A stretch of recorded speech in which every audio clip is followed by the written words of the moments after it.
نبی پاک صلی اللہ علیہ وسلم کی حدیث ہے مسلم میں طبرانی میں، حضور نے فرمایا آؤ میں تمہیں پچھلے زمانے کے ایک ایماندار نوخیز ولی اللہ کی بات سناؤں۔ پچھلے زمانے حضور نے فرمایا پچھلے زمانے میں ایک بادشاہ جادو کے زور پہ حکومت کرتا، جب وہ ایک جادوگر اس نے رکھا ہوا تھا تو جادوگر اس کو جادو بتاتا، وہ جادو کے زور پر حکومت کرتا۔ جادوگر بوڑھا ہو گیا تو کہنے لگا بادشاہ کوئی نوجوان میرے پاس بھیج دے، اب میں بوڑھا ہو گیا ہوں میرا پتہ کوئی نہیں کب مر جاؤں۔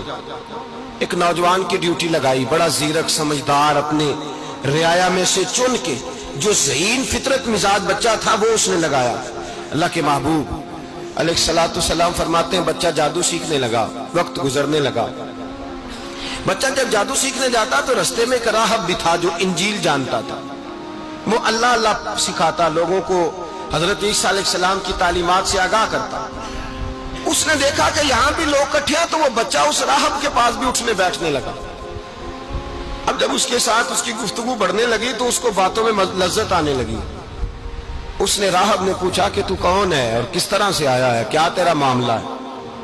اس نے کہا جی میں جادو سیکھنے جاتا ہوں، آپ کی باتیں مجھے بڑی اچھی لگتی ہیں۔ اس نے کہا دین سیکھ، جادو سیکھنے والے کافر ہو جاتے ہیں، قرآن و دین سیکھنے والوں کو اللہ کامل ایمان عطا فرماتا ہے۔ فرمایا یہ سیکھ۔ بچہ بیٹھنے لگا، اس کے پاس آنے لگا، باتیں دل میں گھر کرنے لگی۔ ایک وقت آیا کہ مسلمان ہو گیا، اور مسلمان کیسے ہوا؟ بچہ کہتا ہے میں تجربہ کر کے ہوا۔ اب میں تھوڑا سا وقت جادوگر کے پاس بھی جاتا اور باقی سارا وقت وہاں بیٹھتا۔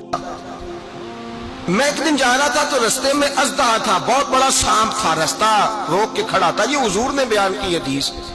نبی پاک صلی اللہ علیہ وسلم فرماتے ہیں بچہ کہتا ہے کہ رستے کے اندر سانپ ہے، رستے بند ہے، لوگ چھتوں درختوں پہ چڑھے، ہراش ہے۔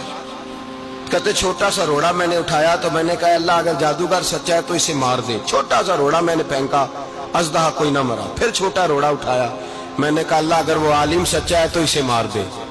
اب جب میں نے روڑا مارا تو اژدہا مر گیا۔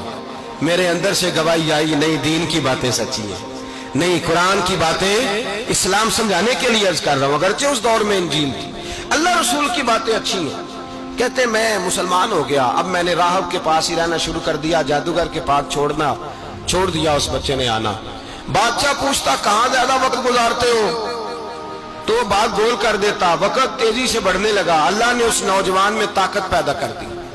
اب وہ اس کے اندر نا اللہ نے توانائی روحانیت پیدا کر دی، ابھی جوان ہے، 14-15 سال عمر ہے۔ اللہ نے اب جو بیمار بھی آتا وہ دعا کرتا تو اللہ صحت عطا کر دیتا، جو بھی آتا۔ بادشاہ کا ایک درباری تھا، بادشاہ کو پنکھا جلتا تھا، وہ اندھا ہو گیا، کوئی ایسی تکلیف آئی کہ نابینا ہو گیا، بڑے علاج کرائے شفا نہیں ہوئی۔ کسی نے اس بچے کا پتہ بتایا کانوں میں، اس کے پاس گیا تو بچہ کہنے لگا شفا تو ہو جائے گی پر کلمہ پڑھنا پڑے گا، مسلمان ہونا پڑے گا، جس پیغمبر کا میں غلام ہوں تجھے بھی بننا پڑے گا، دین پہ عمل کرنا پڑے گا، اللہ شفا دیتا ہے۔ اس نے کہا تو مجھے کلمہ پڑھا، مجھے شفا دے، میں تیار ہوں۔ اس نے کہا شفا تو اللہ ہی دیتا ہے۔ اس نے اللہ تبارک و تعالیٰ کا ذکر کر کے دعا مانگی، یہ مسلم شریف میں حدیث ہے، طبرانی میں موجود ہے۔ اللہ نے اسے شفا دی، اس نے کلمہ پڑھنا شروع کر دیا۔ یہاں ایک نقطہ لکھا ہے ہمارے علماء نے، کہتے ہیں جب اللہ ولایت عطا کرتا ہے نا تو یہ سفید بالوں والے کا حصہ نہیں ہوتی۔ اگر جوانی میں کوئی آدمی توبہ کر کے تصوف کے راستے پہ چلتا ہے تو سب سے زیادہ ولایت اللہ اسے عطا فرماتا ہے، سب سے زیادہ ولایت اس کے پاس ہوتی ہے۔ ابھی اس کے بال کالے ہیں، چڑھتی جوانی ہے، دعا کی تو اللہ نے، اور حدیث پاک میں موجود ہے کوڑے آتے تو شفا یاب ہو جاتے، اندھے آتے تو شفا یاب، برس والے آتے تو اللہ سے دے، جوان ہے۔ بادشاہ کے پاس وہ واپس گیا، وہ جو آدمی جس کی آنکھیں ٹھیک ہوئی تھی۔ بادشاہ نے پوچھا کہ کیسے شفا ملی؟ تو کہنے لگا میرے رب نے شفا دی ہے۔ بادشاہ سجدے کراتا تھا، اپنے آپ کو منواتا تھا، معاذ اللہ، کہنے لگا میرے علاوہ کون رب ہے؟ اس نے کہا وہی رب ہے جس نے تجھے پیدا کیا ہے، اور وہی رب ہے جس نے مجھے اندھے کو آنکھیں دی ہیں، وہی ہے میرا مالک۔ کہا اچھا تو مجھے نہیں مانتا؟ کہا نہیں میں اپنے رب کو مانتا ہوں۔ بادشاہ نے اسے سزا دی، ستایا، اس نے بچے کا پتہ بتایا، پھر بچے کو بلا کے ستایا تو اس راہب کا پتہ بتایا، راہب بھی قتل ہو گیا، نابینا بھی قتل ہو گیا۔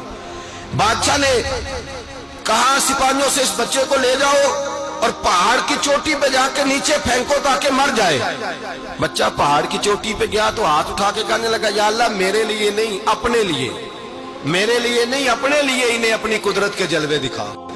میرے لیے نہیں، اللہ کے بندے اپنی جان بچانے کی دعائیں نہیں مانگتے، اپنے لیے انہیں اپنی قدرت کے جلوے دکھا. یہ دعا مانگی، جتنے لوگ ساتھ آئے تھے وہ سارے زمین پہ گرے اور سب مر گئے، پہاڑ سے گر کے مر گئے. بچہ واپس سیدھا بادشاہ کے پاس کہنے لگا لو بھائی میرے رب نے مجھے بچا لیا ہے.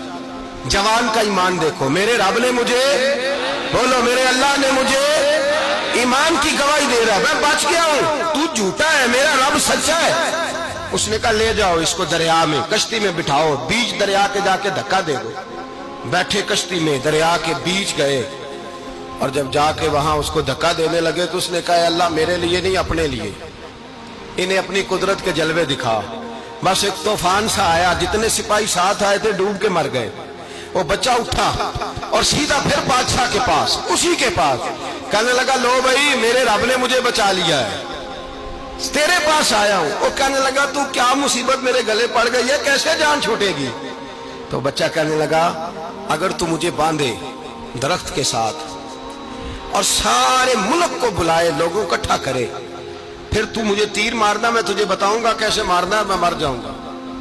اللہ کا بندہ نوجوان ایمان دیکھو، مرنے کے طریقے بتا رہا ہے، میں تجھے بتاؤں گا میں کیسے مروں گا. یہ بات کہی، بادشاہ نے سارا مجمع جمع کیا، ملک سارا باہر آ گیا، درخت کے ساتھ باندھ دیا.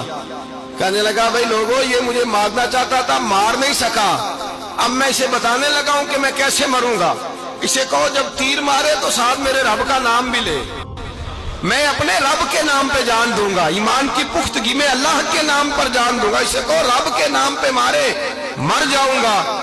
بادشاہ نے اللہ کہہ کے تیر مارا، پیشانی میں لگا، بچے کی روح پرواز کر گئی. جتنا مجمع کھڑا تھا سارا کلمہ پڑھ کے مسلمان ہو گیا، سارے مسلمان ہو گئے سارے.